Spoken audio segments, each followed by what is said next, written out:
Louis Schweitzer, bonjour. Bonjour. Vous êtes président d'Initiative France. Le premier réseau, me disiez-vous, de financement de créateurs et de repreneurs, un réseau associatif. C'est pas vous faire injure que de dire que vous avez croisé au cours de votre longue carrière beaucoup de jeunes entrepreneurs. Quels sont les atouts des jeunes créateurs aujourd'hui en 2017 ? La force des jeunes, d'abord, c'est qu'ils sont formés et qu'ils ont un enthousiasme, un dynamisme et que c'est une génération d'entrepreneurs. Donc ça, c'est les forces. L'entreprise, c'est une aventure. Et comme à toute aventure, il faut se préparer et prendre les provisions. Alors comment est-ce que Initiative France peut aider cette préparation ? D'abord, nous apportons des fonds propres sous forme de prêts d'honneur aux créateurs d'entreprises. Le prêt d'honneur, rappelez-nous ce que c'est. Un prêt d'honneur, c'est un prêt à la personne, gratuit, sans intérêt, sans garantie. Donc, c'est considéré par les banques comme des fonds propres.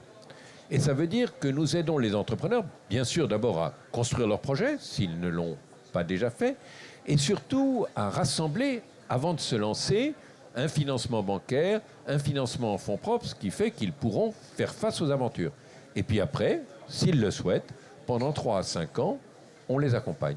Et l'expérience, c'est que quand on vient chez nous, on divise ses chances d'échec par 2 à 3. Donc on réussit. Alors vous le dites, c'est s'ils le souhaitent.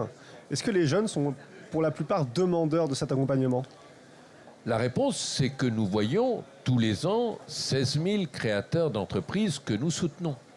Et qu'une bonne partie d'entre eux, plus du tiers, sont des jeunes. Donc, nous en voyons beaucoup qui demandent à être soutenus. Et je le répète, ça prend des formes différentes. Ce n'est pas un tutorat. Ce n'est pas quelqu'un qui vous impose ses vues. C'est quelqu'un qui est disponible quand vous avez besoin de lui et qui ne s'impose pas quand vous ne souhaitez pas qu'il vienne. Ce qui peut plaire à ces jeunes entrepreneurs qui ont envie de tout faire par eux-mêmes. Souvent, Vous savez, les entrepreneurs, c'est toujours des individualités.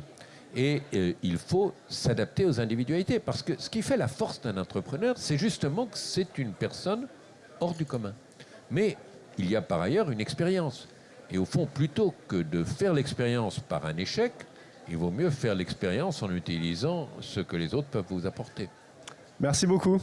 Merci. À bientôt.